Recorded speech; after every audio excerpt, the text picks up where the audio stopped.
Hey, shalom, shalom, shalom. I first and foremost, I would like to give all the honors, the praises, the glory belongs to my Lord and Savior. His name is Yahweh, by Sham, Yahweh Shai, Bahasham, Maharakah Kodash. The name of the Heavenly Father is Yahweh. His son's name is Yahweh Shai. And shalom to the brothers and sisters that are listening and also learning in the hopes of listening in these last days, because we are living in the last days of the last days. Lord willing, it's going to be edifying. And I really, really want to speak on this topic of spiritual warfare and so forth. And there's many different aspects of this, right? Many, many, many different aspects of spiritual warfare. I'm hearing all different types of things. People saying, oh, it's coming from your police. Your police is coming. Yeah, the root of it is spiritual. I've always said that. The root of anything is spiritual. I want to go to this Baba Kashar, right? And what the enemy is going to use when we go to Ephesians 6 and 10, what does it say? And we're going to keep bringing this out because it's so important. We're going to go to Ephesians 6 and 10. Finally, my brethren, be strong in the Lord, Jehovah Shai. Finally. This is Paul speaking because Paul was dealing with this. Be strong in the Lord, Jehovah Shai, and in the power of his might. Key thing. In the power of his might, because he knew what we were going to be dealing with. Put on the whole armor of God. Armor, what does armor do? Covers you in war, in battle. So why would we need to put on armor? This is speaking about spiritual armor. Why? Because we have adversaries. We have enemies. We have opponents. So we would need to be armored with the word of God, that you may be able to stand against the wiles of the devil. Wiles is trick, shenanigans, and so forth. Okay? For we wrestle not against flesh and blood, but against principalities. The reason why I'm bringing this up, because a lot of people speak about mental health and this and that. And listen, no doctor's going to tell you the root of something is spiritual, right? No doctors, because they're going to lose their job. And most people don't want to talk about the aspect of spiritual warfare.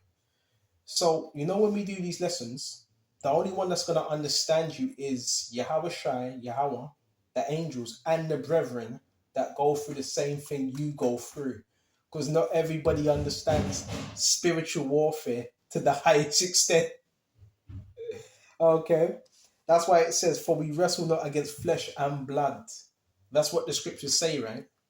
Flesh and blood. So it's not a flesh and blood thing. The problem is you're looking at flesh and blood like it's the flesh, and it's not flesh and blood. But against principalities and against powers. So these are spirits that fly around in the atmosphere. And against powers. And against the rulers of darkness of this world, and against spiritual wickedness in high places. So this happens in the spiritual realm. And so for everything you see, everything that happens in our life, that's where it begins. Now, the enemy wants you to focus on what? He wants you to focus on what you see with the tangible, right? That's what he wants you to focus on. The enemy doesn't want you to focus on the things that are spiritual, because the greatest lie the devil made is that he doesn't exist. Can you imagine if most people knew that there was an evil spirit controlling people? So spiritual warfare is dark demonic forces that attach themselves to people and influence their thoughts to do evil, right? If you don't know that, now you know. These forces influence people to do evil things, okay? Some of them call them malevolent. And against spiritual wickedness in high places. So this all begins in the spiritual realm. That's why prayer is so vital, right? That's why being disciplined is so vital, because the enemy is not just, you can't just look at people and say, they're the problem. Yeah, I've heard it. All right. Is there police officers out there, certain police officers that want to control you? And because they can't control you, they're like, well, let's see if we can hire some people to mess with him. So If he gets out of character, we can arrest him or chuck him in a loony bin. If that's the case, well, what do? You don't react. That's a part of spiritual warfare. And we're going to go into all these scriptures. Definitely. Are these things really happening? Yeah, they may be happening. But if you're not reacting, then they can't get nothing from you. Okay. So we're going to go to, hold on just a minute. We got to put on all the armor. Right? The scriptures talk about that. Right? The armor, the helmet, all those things. What does the helmet do? It protects your mind. Right? From demonic thoughts. Right? People got spirits upon them, man. I don't know if you can hear that in the background. Right? Yeah, people got spirits upon them. Right? Bro, the prophets and the men of Lord, they were some of the most sanest men, intelligent, sanest men upon earth. I don't want to use that word intelligent because demons are even intelligent. You understand? So we're going to go into basically guarding your minds, what goes in, what goes out, which is so important. Because it's not just people, it's your thought life. That's so important. So example, if you don't have a lot of sin, he will attack your thought life. So let's see if we can quickly find a scripture concerning as a man so thinketh. I got it. All right. So we're going to go to Proverbs, Proverbs 23:7. For as he thinketh in his heart, so is he. So as a man thinketh in his heart, so is he. This is so important. When you go to that word thinketh, see what comes up. Thinketh is shawah, to split open, to reason out, to calculate, to reckon, to estimate, to calculate. So you have to think. You think, and it says as he has calculated in his soul. So we have to be mindful. What are you letting into your mind? Let me tell you something. If you've been thinking about negativity and gang stalking all day and what someone's doing to you that's evil, that can overpass your mind. That can have you in a very weak, depressed, fearful mindset. That's not good. You don't want to be focused on negativity all day. It's right to have the right mindset. Now, we do know there's evil around us. We do know there's evil people around us. But the Lord, I don't believe he wants you to focus on that. He wants you to be circumspect, see it, but not focus on it. Because you know the enemy can use us against ourselves, right? You know that, right? Because he ain't going to get you with the same thing he got you with 5, 6, 7 years ago. So he's gonna come differently. And this is where he attacks our thought life. That's why it says, so as a man thinketh, so is he. So our thinking patterns has to be in line with the scriptures. So when it comes to thoughts, yeah, you're not always going to be the most positive, but yet you have to think positively. You have to think, right, I am more than a conqueror. I can do this. That's so important. Because them demons, they hold on to negative thinking. Can a demon influence your thoughts? Yes, they can. If you feed them. Right? Quickly go to Corinthians now. If you feed them thoughts, quickly, we're going to look for something quick. Whether it says thing watered, Apollos watered, but the Lord gave the increase. Yeah, there is police. Look, this is spiritual warfare, so you can't just say, oh, it's the police. It's the police. And there is certain policemen that are power hungry, and because they want control, they do mad stuff, but you can't just blame them. It's spiritual. So this is 1 Corinthians 3:6. Check this out, Babakashah. This is 1 Corinthians 3:6. I have planted, Apollos watered, but God gave the increase. Check this out. I have planted. See, as I'm doing this lesson right now, you got people walking out demons, man. You see what I mean? But it's all right because the Lord, whoever's coming up against me, Yahweh has got that anyway. Right? 1 Corinthians 3:6. That's what demons have to do. They have to flee when this word comes out. 1 Corinthians 3:6. I have planted. These people have chaos, man. These people have chaos, and in the spirit and power of Yahweh Shai, we rebuke them chaos demons as well. They love that, bro. Look, brothers are peaceful. That's all they want to bring. They want to bring chaos into the equation, man, because they're demons, man.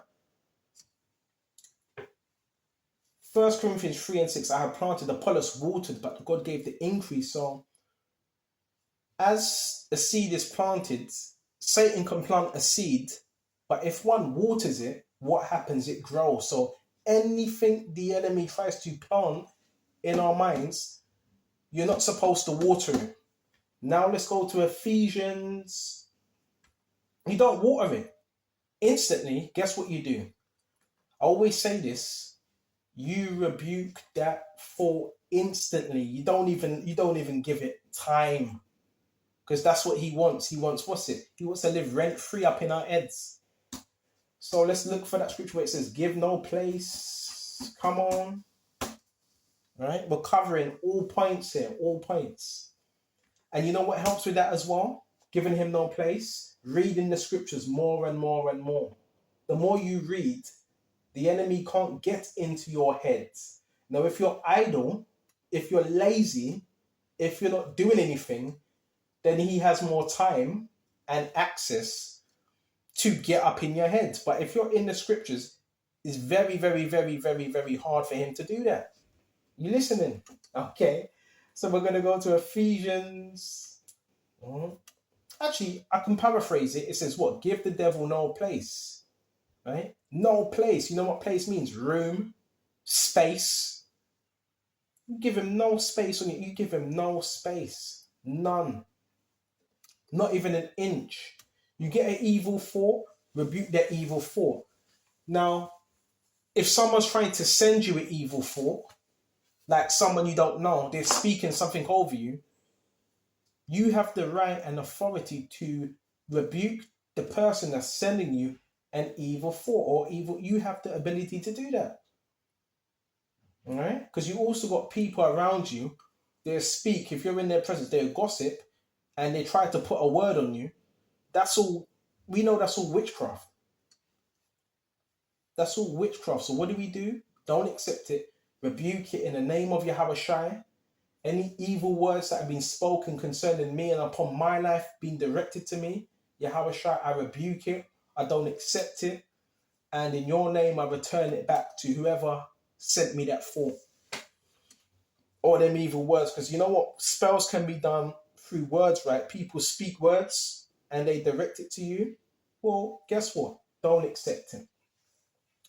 That's all a part. That's called spiritual warfare.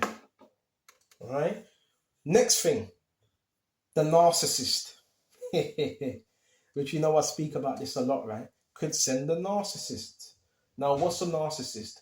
Psychopath, Jezebel. What do? You acknowledge it. Oh, Yahweh by Shem, Yahweh Shai. I've rebuked that Jezebel spirit. Baba Kashar, Baba Kashar, Baba Kashar. Remove that. In the name of Yahweh Shai, cast it out. It doesn't belong here. It doesn't belong to me. You cast it out. Right? You hear that? Right? Passive aggressive faggots in it. Yeah? But it's demons, bro. This is what I deal with every day. Right? This is what I deal with. People with insecurities, man. This is what we deal with. Right? This is what we deal with. Remember that Jezebel spirit, guess what it wants? It needs attention. It needs admiration. It needs a position of power. Right? This is what it needs. So guess what we do? We rebuke it. We cast it out. And sometimes when you go to James, what does it say? Go to James. Come on now. Yeah, can you hear it? Can you hear it in the background? Let's go to James. Resist. Can you hear it? Resist the devil. I'm just being a little bit facetious. Let's go to this Baba Kashar. This is what happens when you're living amongst demons. Let's go to James 4:7. This is James 4:7. Submit yourselves therefore to God, Yahweh. Resist the devil. So through submission, the first bit, before you even resist, are you listening? Before you resist, there needs to be a level of submission. So when you're submitted therefore to God, his will, No, I don't care what demonic entity it is. It can't influence you. Why? Because first of all, you're submitted to God. When you're not submitted to God, that's when the enemy can have influence over you and your life. See how spiritual warfare works. This is why I have to do these lessons for brothers and sisters that are going through things, mental battles, people around you that are trying to do that are doing things to you. This is how you resist. You resist first by being submitted to who they call God, which his name is Yahweh, his son's name is Yahweh. That's how. That's the first step. Because if you're doing that, yeah, he's gonna come at you, but he don't have much because he sees when he sees you, he sees, well, he's submitted in the word. He ain't pleasing his flesh, right? He's pleasing Yahweh Shai. Now this second part, resist the devil. We're gonna look up these words now. Come on. Wait, so what Yahweh Shai? Don't be scared. Come on, don't be scared of these people, man. They're demons, man. Go to this word resist. Right? Jezebel coming with that false intimidation. Bro, we ain't intimidated around here, man. Let's go to this Baba Kajah. Resist. Resisting of persons to stop or to hold on just a minute. So hold out against. That's it. Hold out against. So when the enemy's coming to us, sometimes you hold out against him to make a stand against. So you see the adversary, you have to be firm. That's why it says in Ephesians 6:11, put on the armor. Stand. Oppose, to stand, to withstand. From Latin is resisted, to oppose. So you don't fold up into a quiet room and start crying, and you don't do that. See, that's what he wants you to do. So you can't be efficient. The devil hates our guts.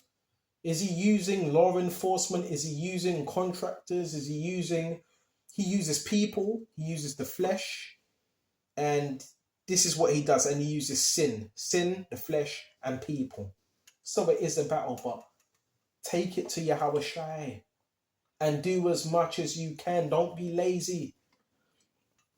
Resist. The devil wants you lazy, because if you're lazy, then he can get in there. If you're useless, he can get in there. Resist the devil and he will flee from you. Why? Because you're putting up resistance and he sees that. That's the importance of teaching.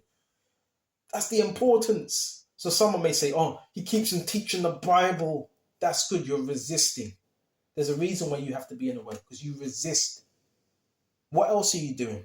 Now, we do things in our spare time. Some of you work. Some of you have side hustles. Some of you do this. But if you're caught up in that, then the enemy can use that against you. You know, we can use us. That's another thing I want to go to. He can use us against ourselves. You know that, right? Easily. So we went to that now. You resist him and he will flee. What does flee mean? Run. Run out the front door. As you can hear this, I don't know if you heard that, right? It happens a lot when I'm teaching. You have people, because I'm living in like a shared flat. You have people that always run. When I'm teaching, they run out the front door. Right? That's spirits, man. That's spirits. That's why you have to be strong in this word. The enemy wants you to coward somewhere, to be in fear. And if you're in fear, the devil can control you.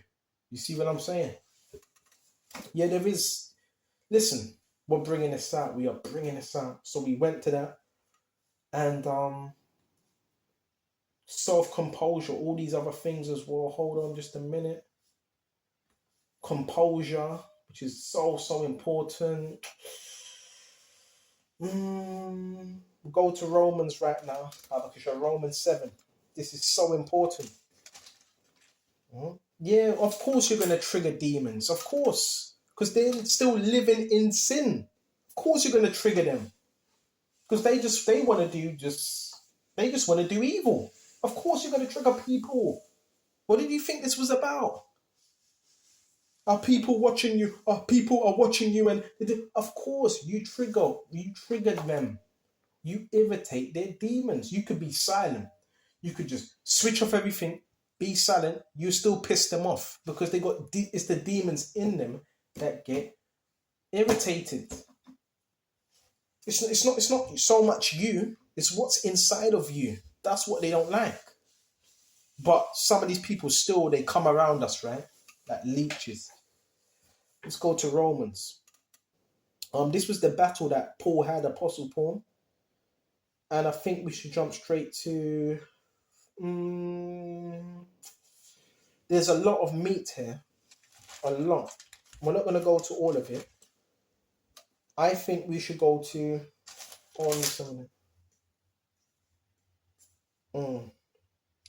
Let's go to Romans 7 and jump straight to verse 18.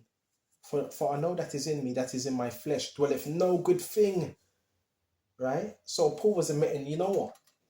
In my flesh, because the flesh is corrupt, by the way, dwelleth no good thing. Nothing. So you got to look at this flesh and be like, oh my Lord, Yahweh Shai, this flesh is wicked. Right? Because the flesh, it doesn't know. The flesh doesn't know right from wrong. Your spirit knows right from wrong.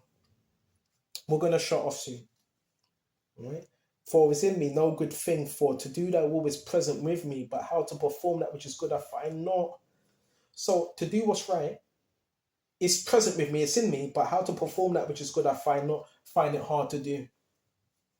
For the good that I would, I do not. You see that? So Paul was saying, sometimes the things I want to do what's right, I don't do, but the evil which I would not, that I do. So sometimes Apostle Paul was saying, no, I know to do the right thing, but I find it hard. But the evil which I would not, that I don't want to do, that I do. What does that sound like to you? That sounds like spiritual warfare. See, there's so many different aspects to this. Right? Now, if I do that which I would not, it is no more that I do it, but sin that dwelleth in me. Sin. Now, if I do that which I would not, it is no more I that do it, but sin that dwelleth in me. So guess what? Do we have a sinful nature to us? Yes, we do. But you know the difference between us and the people in the world? The difference between us and the people in the world is they don't fight back. You know, when it comes to sin, they normalize it. They don't fight it. Right? They just accept it. And that's why you have so many demonically possessed people upon earth, because they don't fight back. They just accept sin like it's the norm.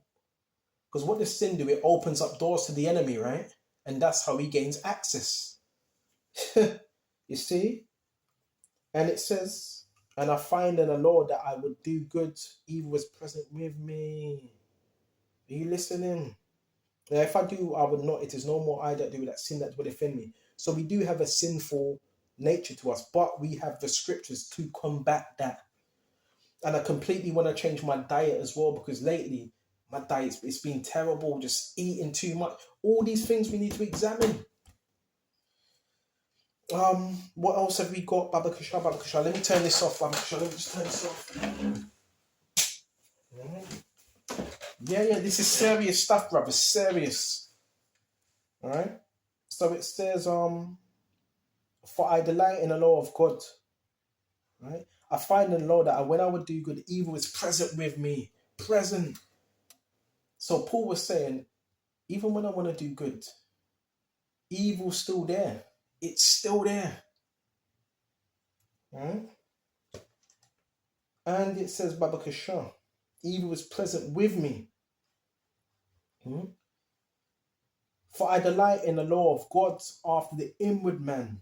So Paul, he delighted in the law, the commandments of God after the inward man.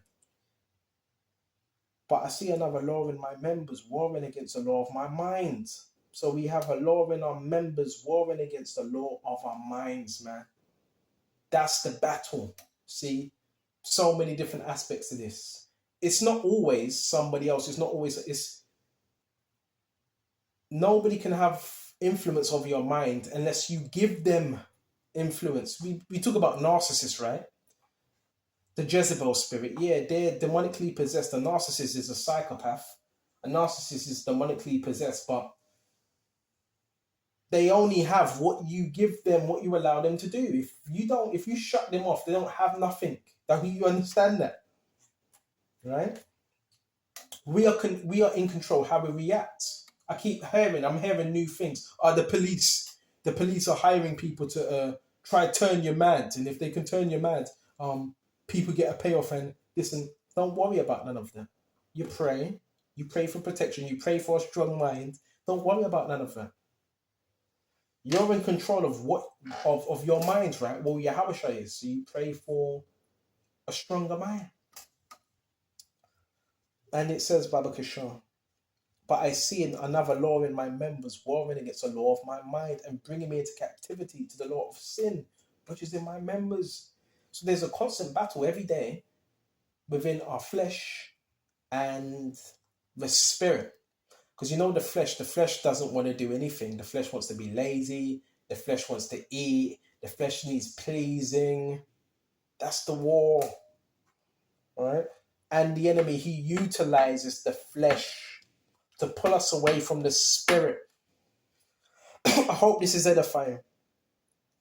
But I see another law in my members, right?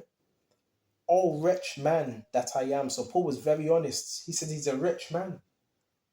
Who shall deliver me from this body of death? So Paul was saying this body is acquainted. That's what it acquaints to. I thank God through Yahushua Mashiach our Lord. So then with the mind, I myself serve the law of God. But with the flesh, the law of sin. You see how this battle is. All right? There's so many aspects. That's why we need to be disciplined as well. There's so many different aspects to this. Now, if you fly off the handle, you lose your mind, or you end up punching someone up, that wasn't necessarily their fault. They were being used to do what they were doing. But if you do that, you get locked up or you get chucked into a mental cycle, whatever, right? And whose fault is that? Is it theirs or is it yours? It's yours because you didn't want to hold back yourself, restrain. We got scriptures on this, man. Baby, we got scriptures on this. Rule over his spirit. These are all different aspects to spiritual warfare. See, spiritual warfare, the aspect to it as well is also, discipline, calmness, patience, all these different things. This is what I'm learning as well. If someone can control your emotions and so forth, that means they can control you. Facts. And you're going to be like a puppet on a string. The Lord's teaching us something, man. Yeah, we can learn. All right, do people do evil things to you? Yeah. But what is the Lord Yahweh trying to show you from it? Us. I'm not going to say you, us. Bro, there's lessons, man. There's lessons in this that we take. Right? Because we will be tried. When we do these lessons, Yahweh tries us as well to see, did you apply that? Now, after I've done this lesson, guess what? We're tried with the same thing we teach. Check this out. Proverbs 25 and 28. He that have no rule over his own spirit. Right? His own spirit. It's not the person that's trying to provoke you. It's not their spirit. He that have no rule over his own spirit is like a city that is broken down and without walls. So if we don't have any control over our spirits, guess what happens? It's like a city that's defenseless. And a city that's defenseless is besieged and anyone can get into it. So that's why it's so important to have control over our spirit, self-restraint, right? And so forth. Therefore, no one can get in your spirit or your mind because you're not allowing them to. See, the enemy wants you to be defenseless. He wants to get in. This is so heavy. I hope this is edifying. Hey, this is for me as well because the first person I teach is myself. Do I fall short on certain things where I'm like, oh man, I could have dealt with that situation better. I could have done this better. 100%. 100%. I'm still learning. Right? Apply these scriptures. I want to go over these scriptures again in my spare time. Right? Rule that spirit of ours. Rule it. If you don't rule it, guess who will rule it? Somebody else. And you're going to be like a puppet on a string. Because that's what they're trying to do. He's using people to get to you. Real talk. So we went to that. What else is there? I know when you go to Proverbs, I think it's 40 and 15, there's also more scriptures concerning like anger and how to deal with people as well. Listen, man. The Lord's training us up, man. He's training us, bro. Um, check this. This is Proverbs 15. Right? Proverbs 15. I jumped to verse 18. So like I'm laughing because I'm thinking I'm laughing because just as I said that, I'm not even gonna entertain it, bro. All I'm gonna say is you got people out here, man. They want your energy, they want your attention. That's Satan, man. Let's go to Proverbs 15 and 18. A wrathful man stirreth up strife, but he that is slow to anger appeaseth strife. It's going to be a wrathful man that's stirring up strife, contention, anger. Remember, certain people, they ain't got nothing to live for. They're looking for trouble. But he that is slow to anger appeaseth strife. Slow to anger. When you're slow to anger, you appease strife. You're not harboring that. Remember, a lot of these people are toxic. They grew up toxic. They don't know how to live. You have to be that example. We have to be that example. Right? Certain people may have grew up in a household where their mothers or fathers were very abusive. You know what I'm saying? So you have to be that example. But he that is slow to anger appeaseth strife. So be slow. Now, it says slow to anger, so that means you will anger. Because at the same time, now listen. Certain people think because you're giving, narcissists think because you're giving, you're very caring, that just gives them leeway to do. No. See, there's balance. He that is slow to anger. So what does this mean? Yeah, there be times where you're angry. The Messiah was an austere man. He was rough. So don't get it twisted. We are patient, but there's like a threshold to the anger. Now, if one pushes it, you address them like, what are you doing? Because I've had to do that a few times. Like, bro, stop messing about. What are you doing, bro? So you have to also have a balance when it comes to being passive with certain things, letting certain things go, and when to put your foot down and say, nah, sir, what do you think you're doing? Because you're given that authority for a reason to use it. It's about a time and a place and a purpose. And if you just know someone's a demon, they're a narcissist, yeah, well, you don't feed it. There's different measures. If you have an altercation, you should know how to quell that altercation. Even someone was giving me advice. Today, a woman was giving me advice, good advice. You know what she said? She said, if you know there's certain people, right, that may be on some type of medication or they're mad in their heads, you don't listen. You don't try to have a decent conversation. Bro. Someone that's mad and mentally gone, you don't go back and forth with them because remember, they're not in the right mindset. See, this is where you have to apply the scriptures. Real stuff. You don't know who some of these people are unless you have discernment. I've never really argued with a man that's mentally mad. You know someone's mad or mentally ill. I don't know they're on drugs or medication or whatever. You don't argue with them people because they're not in the right mindset. Yahushua wasn't doing that. He wasn't arguing with demons. He wasn't doing that. He wasn't going back and forth with them. Now, when he did, he confronted them. He rebuked them. He wasn't going back and forth. That's dangerous because now you're talking to them. That's how they gain access. You don't talk to demons. If you rebuke them. You don't talk to them. You don't have conversations. Oh, how you doing? Are you alright? You don't do that. Bro, you see, there's brothers, please, sisters, apply these scriptures. It will help so much.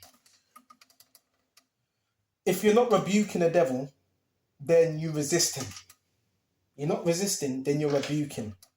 One of the two. Right? One of the two. So we went to that now, Baba Kishore. Got to know when to be spiritual. What else have we got? One more scripture, then we're going to shut off. I hope this is edifying. This is Proverbs 14 and 29. He that is slow to wrath is of great understanding. Slow to wrath. Slow. It doesn't mean you're not going to wrath. you're slow to, because this is also the attribute of God. And Yahushua, remember, he's slow, but he's great. He's slow to wrath, but great in mercy. We have to have them same attributes. He that is slow to wrath is of great understanding. You know what that shows? That shows a man that's very disciplined and that has very, very, very great understanding. Very great. You don't need to prove yourself to anyone. A lot of us brothers train. Some of us brothers come from rough backgrounds, man. Some brothers train. We're not them people you see in the churches. We're not no choir. Some soft Christians. If you think Peter chopped off a man's ear. Peter chopped off a man's ear. Right? Because the prophets were wild. John the Baptist, Elijah. But we have something called wisdom, knowing how to deal with people. That's what Yahushua wants us to do. Apply that wisdom. So let's go into it. We're going to shut off. He that is slow to wrath is of great understanding. That shows you have great understanding. Because you understand how other people are and what they may be dealing with. But he that is hasty of spirit exalteth folly. So when you're hasty of spirit, guess what? You exalt a lot of folly. When you're hasty. So guess what? We don't want to be hasty. What does hasty mean? Quick. You're too quick. Right? And have you ever been hasty of spirit? You're going to exalt folly. Then you're going to wonder, oh, why did I act like that? I was being too impulsive. The enemy wants you to be impulsive. The enemy wants to get you out of the spirit and have you in the flesh. Brothers, from early on, I would say the first year, 2 years, that's what I was dealing with. People would probably try to step on your shoe, barge past you. Sorry. That's Satan trying to get a reaction. Don't give him anything. Don't give him anything. All right? So I'm going to shut off here. Lord willing, this was edifying, and this has really, really helped. And this is something I want to also apply daily. If you apply this, it really will help us. So I'm going to shut off here. And until the next time, shalom to the hopeful in it. Shalom.